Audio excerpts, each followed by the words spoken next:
Hello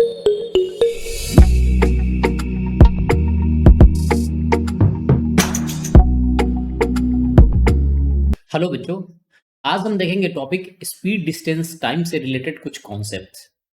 इस पे मैंने मोर देन 150 वीडियोस अपलोड करा है।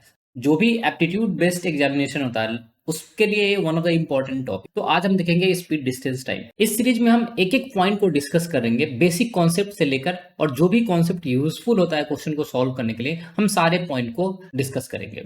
अगर मैं स्पीड के वर्बल मीनिंग की बात करूं तो उसका क्या मतलब होता है? वो होता है बच्चे, rate at which an object covers a distance. जैसे अगर मैं बोलता हूं कि कोई एक व्हीकल है जो 50 किलोमीटर का डिस्टेंस 30 मिनट्स में ट्रेवल कर रहा है, तो इसका स्पीड क्या होगा, इसका रेट क्या है? वो रेट हो जाएगा बच्चों simply total 50 kilometre and divided by time. किस रेट से चेंज हो रहा है, तो इसको आप 30 मिनट्स में लिखोगे। यहां पे हम फर्दर क्या लिख सकते हैं, 50 किलोमीटर और डिवाइडेड बाई 30/60। और फिर हम इसको क्या करेंगे, इसको लिखेंगे बच्चों आवर्स में। तो यहां से आएगा बच्चों हमारा सिंपली ये 2 से कैंसिल आउट हो जाएगा, that imply 100 kilometre per our. तो हम सिंपली स्पीड को कैसे डिफाइन करते हैं बच्चों, डिस्टेंस अपॉन टाइम। टाइम के चेंज होने से डिस्टेंस में क्या चेंज हो रहा है, सिंपली उसको हम स्पीड कहते हैं।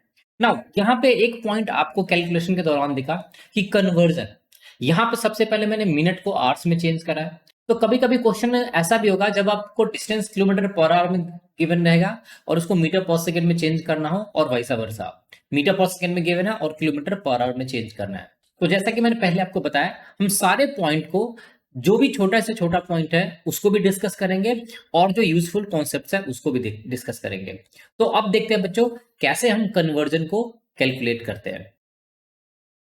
नाउ अब हम देखेंगे बच्चों कन्वर्जन, कैसे किलोमीटर पर आवर को मीटर पर सेकंड में चेंज करते हैं, और कैसे बच्चों मीटर पर सेकंड को किलोमीटर पर आवर में चेंज करते हैं। कभी कभी मुझे पता है ये कॉन्सेप्ट बहुत ही ईजी है, आपको आता भी होगा, लेकिन कभी कभी बच्चों को इसमें प्रॉब्लम होता है। तो इसको भी समझ लो कैसे चेंज करते हैं। जैसे मान लो किलोमीटर पर आवर है, तो आप क्या लिख सकते हो बच्चों, जैसे 1 किलोमीटर पर आवर है, तो 1 किलोमीटर किसके इक्वल होता है? अगर मीटर में चेंज करोगे तो सिंपली आप लिखोगे 1000 मीटर के। करेक्ट है। आवर्स को सेकंड में चेंज करोगे तो कितना होगा, 1 आवर में 3600 सेकंड बताएं ना। अगर आप इस दोनों जीरो के कैंसिल कर दोगे बच्चे, और 2 से ये कैंसिल होगा 5 और 2 से कैंसिल होगा 18। तो यहां से आपको ये पता चल गया कि 1 किलोमीटर पर आवर किसके इक्वल होता है बच्चों, वो होता है 5/18 और मीटर पर सेकेंड के। अगर इसी इक्वेशन का आप यूज करो तो बच्चों 1 मीटर पर सेकेंड आप क्या लिख सकते हो, 1 मीटर पर सेकेंड सिंपली 18 को इधर मल्टीप्लाई कर दो, तो आप लिखोगे 18, और 5 से इधर जाएगा तो ये क्या हो जाएगा, डिवाइड।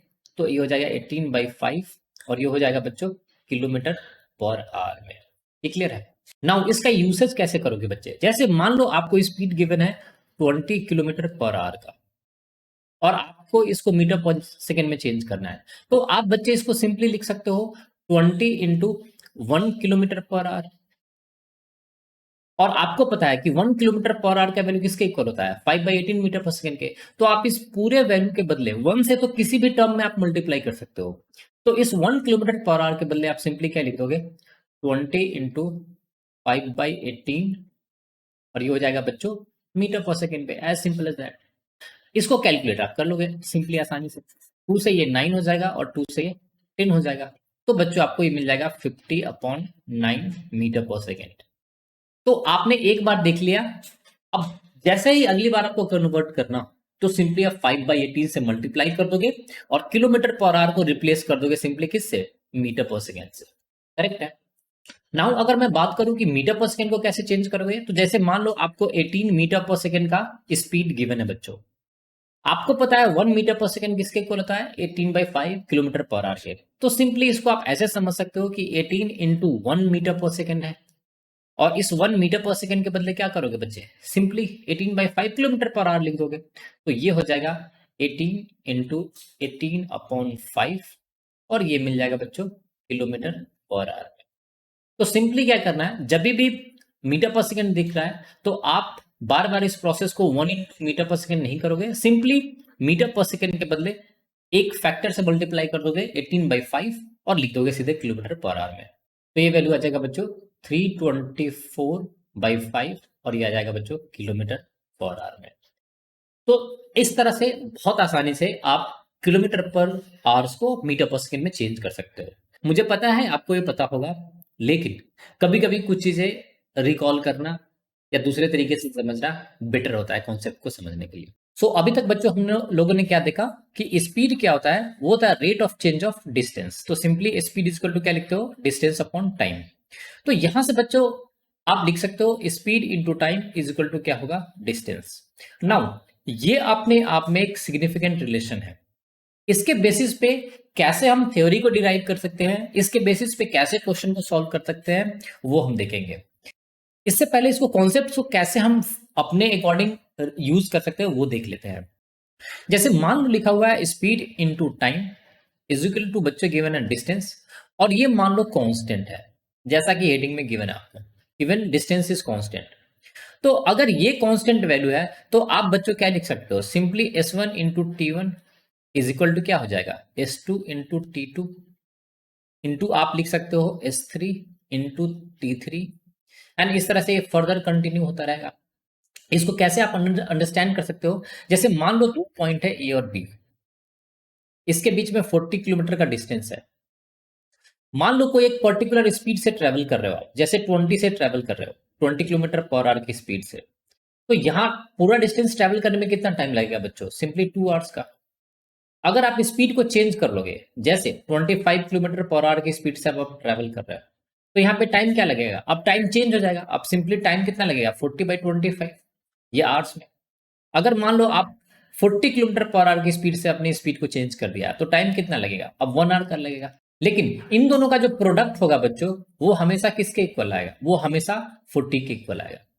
तो अगर हम किसी भी दो वैल्यू को ले, किसी भी दो वैल्यू को ले, तो हम यहां से क्या लिख सकते हैं कि S1 divided by S2 is equal to क्या हो जाएगा बच्चे, T2 upon T1। It means अगर डिस्टेंस कांस्टेंट है तो जो स्पीड का रेशियो होता है वो टाइम के रेशियो का रिवर्स रेशियो होता है। ये अपने आप में बहुत ही यूजफुल रिजल्ट है। इसके हेल्प से आप बहुत सारे क्वेश्चन को सॉल्व कर सकते हैं।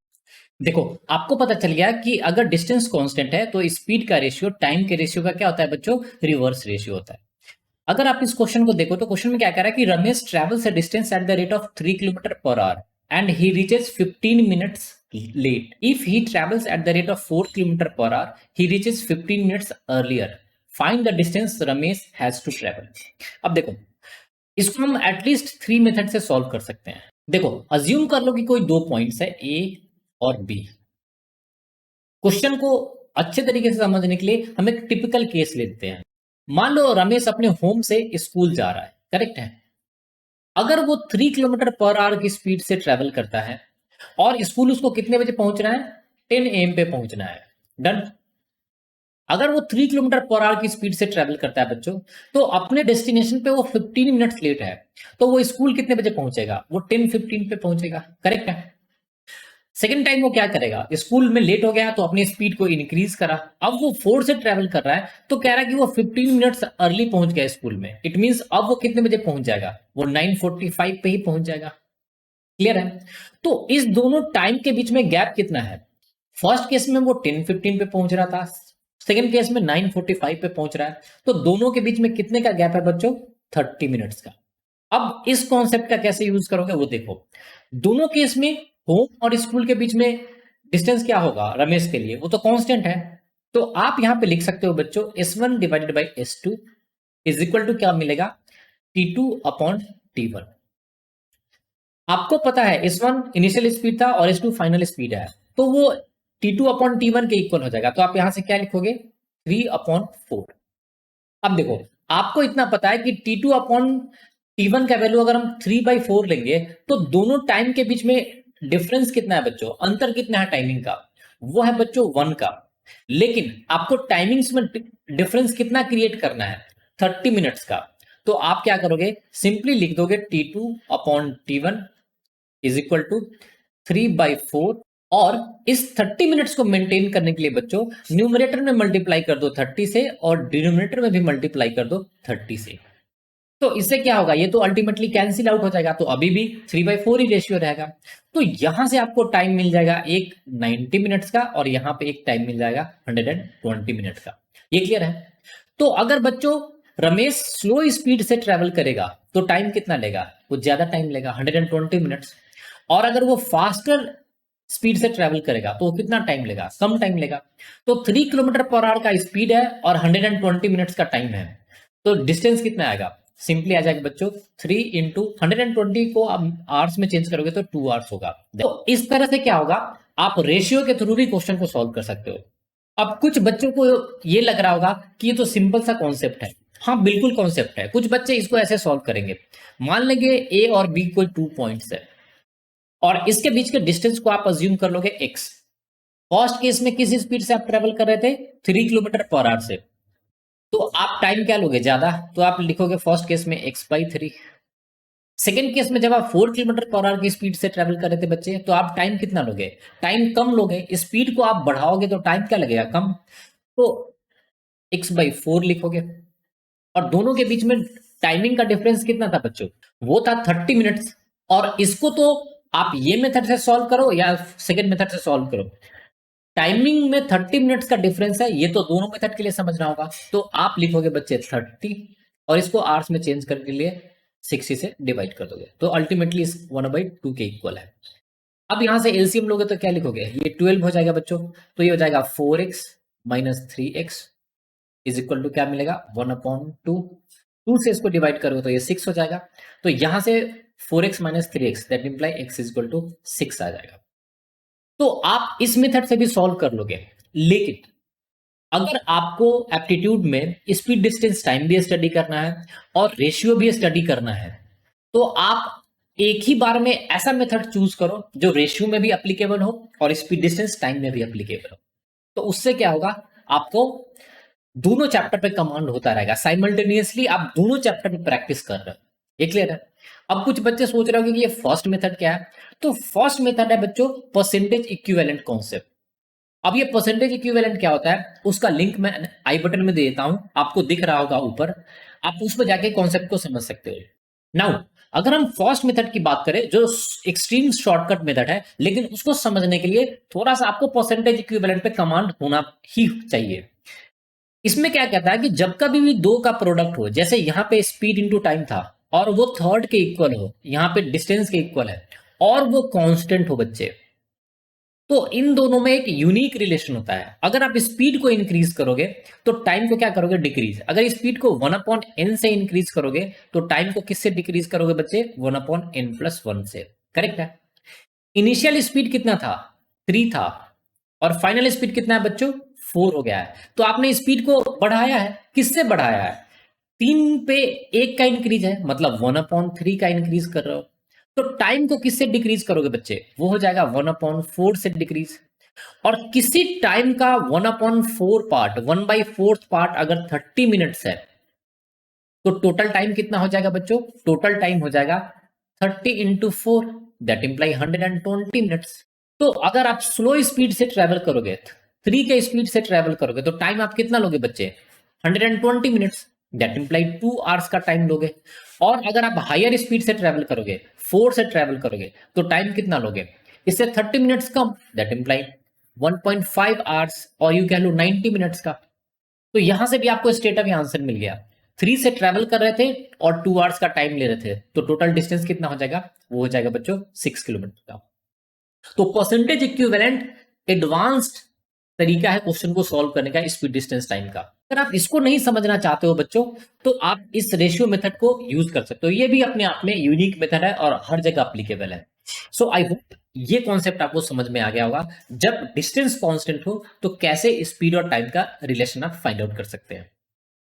देखो नेक्स्ट इंपॉर्टेंट पॉइंट है वो है रिलेटिव स्पीड का, और यू कह लो इफेक्टिव स्पीड। जैसे पुलिस किसी थीफ को कैच करने की कोशिश कर रहा हो, ये क्लियर है, और मान लो कोई ट्रेन दूसरे ट्रेन को क्रॉस करने की कोशिश कर रहा हो, तो उस केस में हम रिलेटिव स्पीड के कॉन्सेप्ट को यूज करते हैं। अब देखो ये होता क्या है, सबसे पहले वो समझो। जैसे मान लो सेम डायरेक्शन में दो पर्सन मूव कर रहे हैं, मान लो ये है पुलिस और ये है थीफ। थीफ की स्पीड अगर लेट से मैं बोल रहा हूं कि S2 स्पीड से ये लेफ्ट टू राइट मूव कर रहा है और पुलिस S1 स्पीड से थीफ को कैच करने की कोशिश कर रहा है, तो of course S1 greater than S2 होगा, तभी पुलिस थीफ को कैच कर पाएगी। नाउ इस दोनों केस में इफेक्टिव स्पीड कितना होगा बच्चों? ये होता है S1 माइनस S2। डन। और अगर ये अपोजिट डायरेक्शन में मूव कर रहा है, जैसे मान लो ये पुलिस है जिसकी स्पीड है S1 अगेन, और यहां पे ये थीफ है जिसकी स्पीड है S2, तो अगर ये दोनों अपोजिट डायरेक्शन में मूव करेंगे तो इन दोनों का इफेक्टिव स्पीड क्या होता है बच्चों? वो होता है S1 प्लस S2। जिन बच्चों का बेसिक स्ट्रांग होता है, या यूं कह लो कि जिनको फिजिक्स का लिटिल बिट नॉलेज होता है, वो तो इस पॉइंट को इजीली समझ जाते हैं, लेकिन कुछ बच्चों को इसमें परेशानी होती है, तो इसको हम नॉर्मल प्रैक्टिकल तरीके से समझेंगे, एक बार समझ लेंगे, लाइफ लॉन्ग याद रहेगा कि कैसे इफेक्टिव स्पीड अगर दो पर्सन सेम डायरेक्शन में मूव करेंगे तो उनका डिफरेंस होगा, और अगर अपोजिट डायरेक्शन में मूव करेंगे तो उनका सेम होगा। जैसे इसको हम एग्जाम्पल के थ्रू समझते हैं। जैसे मान लो ये पुलिस था, ये लेफ्ट टू राइट मूव कर रहा है 10 किलोमीटर पर आवर से, करेक्ट है, और एक थीफ है जो 5 किलोमीटर पर आवर की स्पीड से मूव कर रहा है, वो भी लेफ्ट टू राइट ही मूव कर रहा है, ये एरो बता रहा है लेफ्ट टू राइट, और दोनों के बीच में बच्चों इनिशियली 100 किलोमीटर का गैप है। क्लियर है? तो मैं आपसे पूछूं कि 1 घंटे के बाद ये दोनों के बीच में गैप कितना रह जाएगा, तो होगा क्या?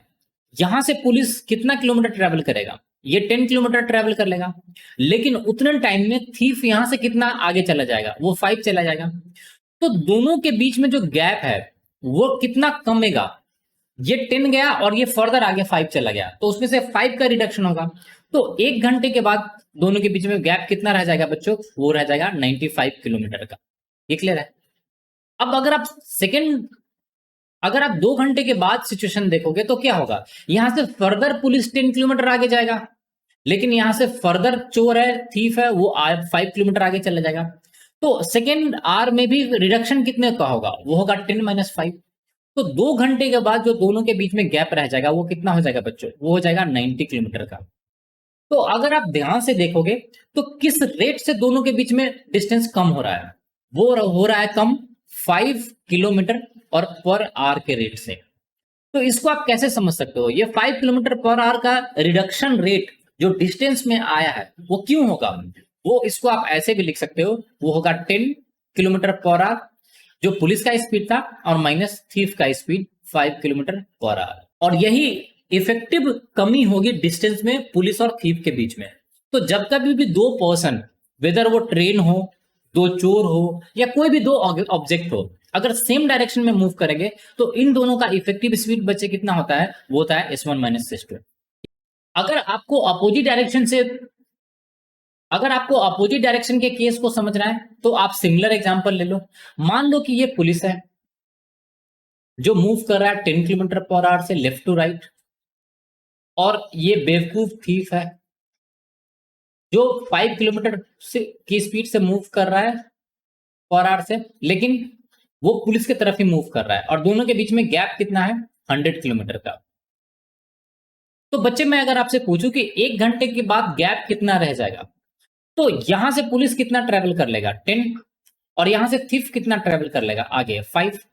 तो दोनों के बीच में जो इनिशियल 100 किलोमीटर का गैप था, तो अब कितना नजदीक आ गए हैं? 15 किलोमीटर नजदीक आ गए, 15। तो दोनों के बीच में गैप कितना रह जाएगा बच्चों? 85 किलोमीटर का। अगर मैं आपसे 2 आवर्स के बाद सिचुएशन देखूं तो क्या होगा? यहां से पुलिस फर्दर 10 किलोमीटर आगे चला जाएगा, और यहां से थीफ फर्दर 5 आगे चला जाएगा, तो यहां से कितने का और रिडक्शन हो जाएगा? 15 का। तो 2 घंटे के बाद जो दोनों के बीच में गैप होगा वो कितना रह जाएगा बच्चों? 70 किलोमीटर का। तो अगर आप ध्यान से देखोगे दोनों के बीच में कितने का रिडक्शन हो रहा है डिस्टेंस का एवरी आवर में? वो हो रहा है 15 किलोमीटर। क्लियर है? तो ये कैसे आएगा? सिंपली दोनों का इफेक्टिव स्पीड को ऐड करके। फर्स्ट का स्पीड कितना था? 10 किलोमीटर पर आवर, और सेकंड का स्पीड कितना था? 5 किलोमीटर पर आवर। तो इफेक्टिवली आप बोल सकते हो कि अगर दो पर्सन अपोजिट डायरेक्शन में मूव करेंगे S1 और S2 के स्पीड से रिस्पेक्टिवली, तो दोनों का इफेक्टिव स्पीड कितना होगा? S1 plus S2। और ये दोनों के लिए एप्लीकेबल है। मैं आपसे पूछूं कि पुलिस किस स्पीड से थीफ के पास जाने की कोशिश कर रही है, तो आप बोलोगे बच्चे 15 किलोमीटर पर आवर की स्पीड से। थीफ किस स्पीड से पुलिस के को अप्रोच कर रही है, तो आप ये भी बोलोगे 15 किलोमीटर पर आवर की स्पीड से। वो इसलिए कि थीफ भी पुलिस के नजदीक आ रहा है और पुलिस भी थीफ के नजदीक जा रहा है, तो ये जो इफेक्टिव स्पीड आया S1 प्लस S2 वो दोनों के लिए इक्वल होगा। ये क्लियर है? आई होप ये पॉइंट आपको समझ में आ रहा है।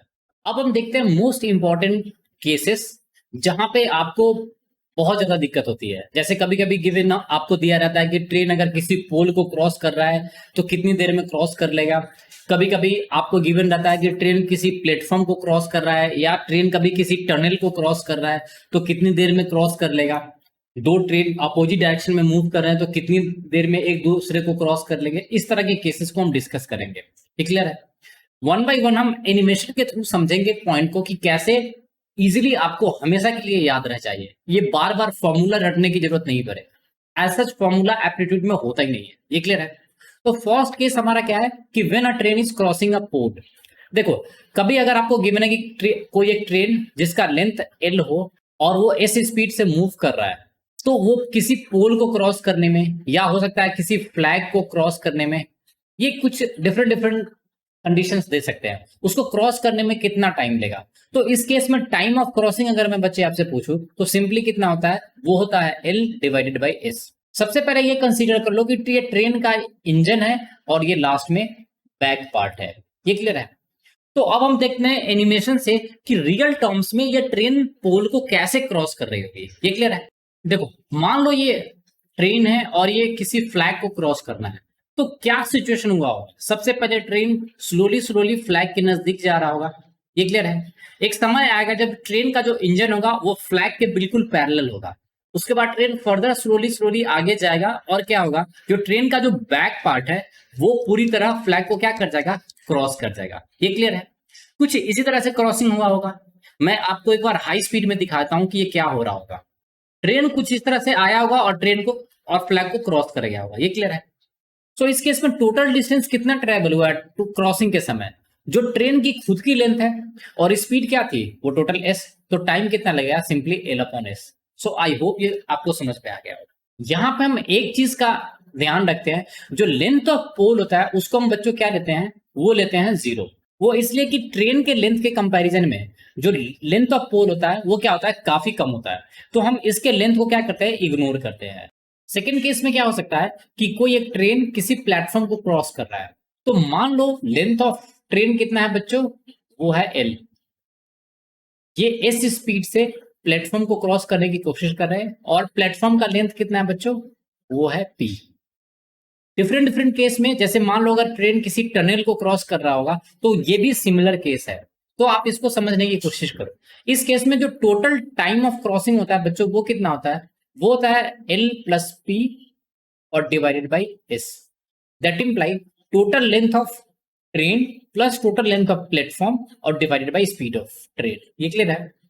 वो कैसे, इसको भी हम छोटा सा एनिमेशन से देखते हैं कि रियल टर्म्स में क्या हो रहा होगा। सो मान लो ये सेम सिचुएशन है, सेम ट्रेन है जो सेम प्लेटफॉर्म को क्रॉस करने की कोशिश कर रहा है, तो कैसे हुआ होगा, स्लोली स्लोली ट्रेन प्लेटफॉर्म के नजदीक पहुंचा होगा। ये क्लियर है?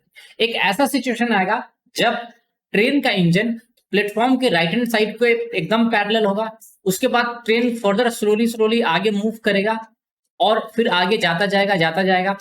और एक सिचुएशन आएगा जब ट्रेन का जो एंड पार्ट है और जो प्लेटफॉर्म का सेकेंड साइड था उसको वो क्या करेगा, पैरेलली क्रॉस कर जाएगा। ट्रेन के इंजन के पार्ट को देखो तो इसने कितना डिस्टेंस ट्रेवल किया है, यहां से स्टार्ट था, यहां से स्टार्ट हुआ था और टोटल यहां पे आया है, तो यही तो टोटल लेंथ ऑफ क्रॉसिंग होगा। ये क्लियर है?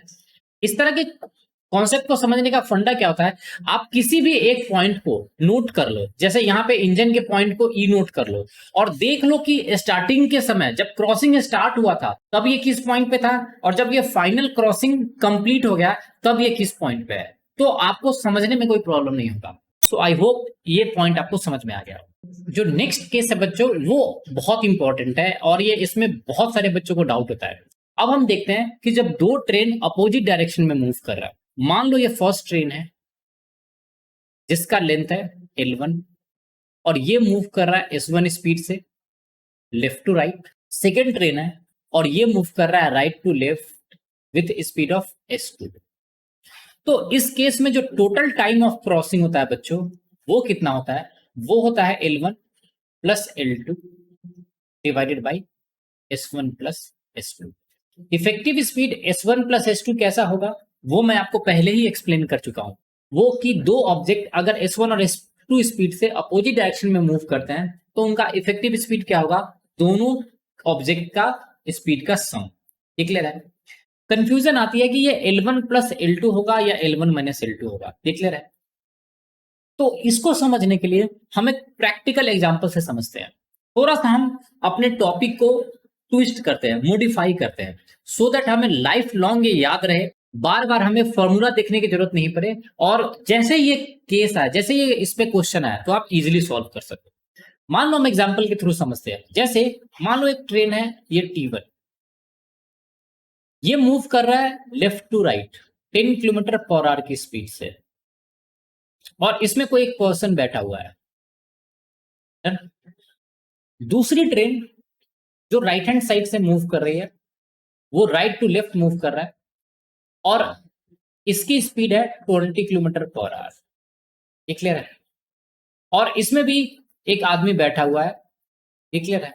अगर मैं बच्चे आपसे पूछूं कि ये जो आदमी था, फर्स्ट पर्सन है, उसको क्या फील होगा कि ये ट्रेन उसको किस स्पीड से अप्रोच कर रहा है, और मैं ये बोलूं कि ये जो सेकंड पर्सन था वो किस स्पीड से इसको अप्रोच कर रहा है, तो आप सिंपली बोलोगे बच्चे कि ये 10 plus 20 that imply 30 kilometre per hour की स्पीड से अप्रोच कर रहा है। आया ना? अपोजिट डायरेक्शन में मूव कर रहा है तो दोनों का सम हो जाएगा। तो इस आदमी को जो फर्स्ट ट्रेन में बैठा हुआ था, उसको फील होगा कि ये जो सेकंड ट्रेन है मेरी तरफ 30 किलोमीटर पर आवर की स्पीड से आ रहा है। हाँ या ना? अगर मैं आपसे पूछूं कि ये जो सेकंड पर्सन है, उसको क्या फील होगा कि ये ट्रेन किस स्पीड से इसकी तरफ जा रहा है, तो आप सिंपली बोलोगे कि इसके लिए भी 30 किलोमीटर पर आवर का स्पीड होगा। हाँ या ना? अपोजिट डायरेक्शन से ये 10 से आ रहा है और ये भी उसी की तरफ जा रहा है, तो इफेक्टिव स्पीड इसके लिए भी कितना हो जाएगा बच्चों? वो हो जाएगा 30 किलोमीटर पर आवर। ऐसा हम क्यों कर रहे हैं वो आपको अब पता चलने वाला है। अब मैं इसी सिचुएशन को एक दूसरे तरीके से रिप्रेजेंट करके आपको बता रहा हूं। जैसे मान लो अब फर्स्ट ट्रेन का स्पीड क्या हो गया है बच्चों?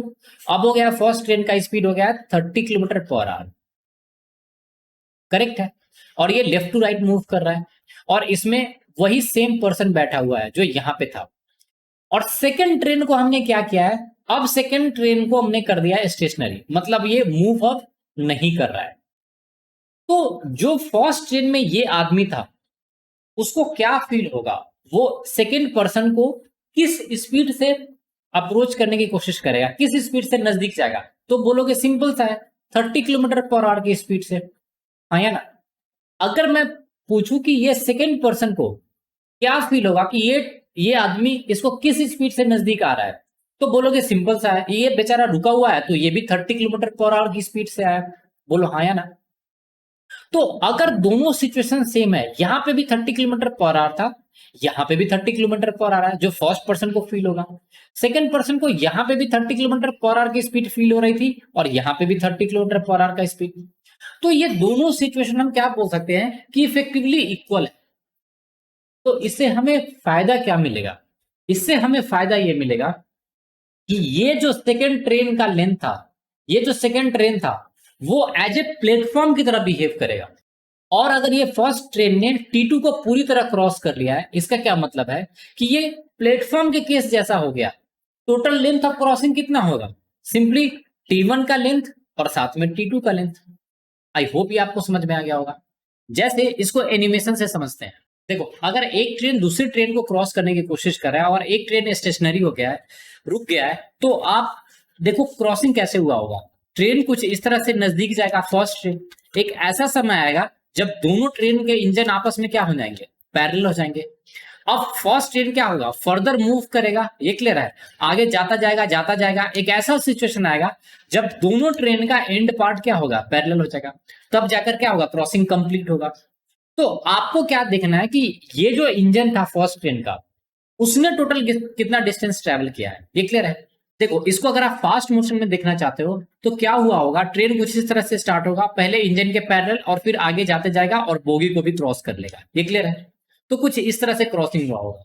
सो आई होप ये आपको समझ में आएगा कि टोटल डिस्टेंस कितना ट्रेवल होगा ड्यूरिंग द क्रॉसिंग। सो इस तरह से आप टोटल लेंथ ऑफ क्रॉसिंग को इजिली समझ सकते हो। ये क्लियर है? अगर किसी बच्चों को एनिमेशन में प्रॉब्लम है तो आप सिंपली क्या याद रखो कि टोटल टाइम ऑफ क्रॉसिंग कितना होगा, वो होगा L1 plus L2 and divided by S1 plus S2। देखो इस सीरीज में लास्ट केस क्या होता है, जब मान लो कोई एक ट्रेन है, फर्स्ट ट्रेन है जिसकी लेंथ है L1, जो लेफ्ट टू राइट मूव कर रहा है S1 स्पीड से।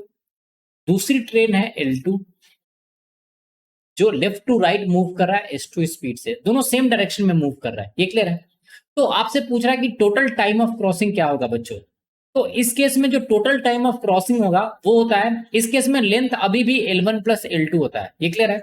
और डिवाइडेड बाय स्पीड चेंज हो जाता है, यहां पे होता है S1 माइनस S2। इसको समझने के लिए हम फिर से वही एग्जाम्पल को रिपीट करेंगे। जैसे मान लो मैं ये बोलता हूं कि ये फर्स्ट ट्रेन है और इसमें कोई आदमी बैठा हुआ है। ये ट्रेन मूव कर रहा है बच्चों 20 किलोमीटर पर आवर से लेफ्ट टू राइट। और ये दूसरा ट्रेन है जिसमें भी एक आदमी बैठा हुआ है और ये मूव कर रहा है लेफ्ट टू राइट, ये 5 किलोमीटर पर आवर की स्पीड से। ये क्लियर है? और ये भी लेफ्ट टू राइट है। तो अगर मैं आपसे पूछूं बच्चों कि इस आदमी को क्या फील होगा कि ये सेकंड पर्सन को, इस वाले आदमी को किस स्पीड से अप्रोच कर रहा है, किस स्पीड से उसके नजदीक जा रहा है, तो आप क्या बोलोगे? दोनों का डिफरेंस रिलेटिव स्पीड मैंने बताया था। तो इसको फील होगा कि ये इस पर्सन को 15 किलोमीटर पर आवर से नजदीक जाने की कोशिश कर रहा है। ये क्लियर है? नाउ अगर मैं आपसे पूछूं कि इस आदमी को क्या फील होगा कि जो ये सेकंड पर्सन है, इसके लिए सेकंड पर्सन वो किस स्पीड से इसके नजदीक आ रहा है, तो बच्चे क्या बोलोगे आप? सिंपली 15 किलोमीटर पर आवर, हाँ या ना? तो यहां पे आपको पता चलेगा कि दोनों को 15 फील होगा। तो इसको समझने के लिए हम क्या करेंगे, हम इस वाले ट्रेन को क्या करेंगे, स्टेशनरी कर देंगे, इसके स्पीड को 0 कर देंगे। और इस केस में क्या करेंगे, जो फर्स्ट ट्रेन की स्पीड थी उसमें से हम -5 कर देंगे। तो सिचुएशन कैसा होगा बच्चों, मान लो अभी ये फर्स्ट ट्रेन था जिसमें ये पर्सन बैठा हुआ था। अब ये ट्रेन मूव कर रहा है left to right 15 kilometer per hour से। और सेकंड ट्रेन क्या हो गया बच्चों, वो हो गया हुआ है स्टेशनरी, और इसमें ये आदमी है जिसका शेप कुछ इस तरह से था। ये क्लियर है? ये ट्रेन में बैठा हुआ है। हमने माइनस क्यों किया है कि दो ट्रेन अगर सेम डायरेक्शन में मूव करते हैं तो उनका स्पीड क्या होता है, दोनों का डिफरेंस। तो मैं बच्चे आपसे पूछूं कि अब इस आदमी को क्या फील होगा, ये सेकंड पर्सन को किस स्पीड से अप्रोच करेगा। मैं तो इसको 15 किलोमीटर पर आवर की स्पीड से नजदीक जा रहा हूं, और इसको क्या फील होगा, इसको अभी भी फील होगा कि ये आदमी इसको 15 किलोमीटर पर आवर की स्पीड से क्या कर रहा है, नजदीक आ रहा है। अब इससे हमें फायदा क्या होगा, इससे हमें फायदा ये होगा कि अब ये ट्रेन हो गया स्टेशनरी, तो ये फिर से ट्रेन और प्लेटफॉर्म के केस जैसा हो गया है। तो हमें लेंथ इजीली मिल जाएगा। अगर कोई एक ट्रेन किसी प्लेटफॉर्म को क्रॉस करता है तो उस केस में टोटल लेंथ ऑफ क्रॉसिंग कितना होता है, जो ट्रेन की लेंथ हो और साथ में प्लेटफॉर्म की लेंथ हो। तो ये ट्रेन तो एज ए प्लेटफॉर्म बिहेव कर रहा है, तो यहां से L1 प्लस L2 आ जाएगा और डिवाइडेड बाई क्या होगा बच्चों, S1 माइनस S2। अगर आपको ये एग्जाम्पल के थ्रू समझ में नहीं आ रहा है तो आप सीधे ये फॉर्मूला याद कर सकते हो। ये क्लियर है? देखो अगर सेकंड ट्रेन स्टेशनरी हो गया और फर्स्ट ट्रेन मूव कर रहा है तो क्या होगा, कुछ इस तरह से ये ट्रेन मूव करेगा। एक समय आएगा जब ट्रेन, फर्स्ट ट्रेन का इंजन और इसका जो लास्ट पार्ट है वो पैरेलल होगा, फिर ये ट्रेन फर्दर आगे जाएगा कुछ इस तरह से। एक समय आएगा जब जो फर्स्ट ट्रेन है उसका बैक पार्ट और सेकंड ट्रेन का इंजन एक दूसरे का क्या होगा, पैरेलल होगा, और तब जाकर हमारी क्रॉसिंग क्या हो जाएगी, कंप्लीट हो जाएगी। अगर आप इसको फास्ट मोशन में देखना चाह रहे हो तो कैसे हुआ होगा, कुछ इस तरह से ट्रेन स्टार्ट हुआ होगा, आएगा, क्रॉस करेगा और चला जाएगा। ये क्लियर है? सो आई होप ये आपको समझ में आ गया होगा। सो ये रहा स्पीड डिस्टेंस टाइम का कुछ टिपिकल केस जहां पे आपको प्रॉब्लम होती है। आई होप ये वीडियो आपको समझ में आया। अगर आप चैनल को पहली बार देख रहे हैं तो प्लीज चैनल को लाइक कीजिए, सब्सक्राइब कीजिए, और अपना फीडबैक जरूर आप कमेंट बॉक्स में डाल सकते हैं। देखो आपको हो सकता है कि ये समझ में नहीं आया, कभी कभी किसी स्टूडेंट के लिए कुछ चीजें आसान होती है, कभी कभी अदर स्टूडेंट के लिए कुछ चीजें आसान होती है। तो अगर आपको नहीं समझ में आ रहा है तो आप मुझे कमेंट बॉक्स में बोल सकते हैं। So thanks for watching the video. If you like the video, do subscribe the channel and share the channel with your friends.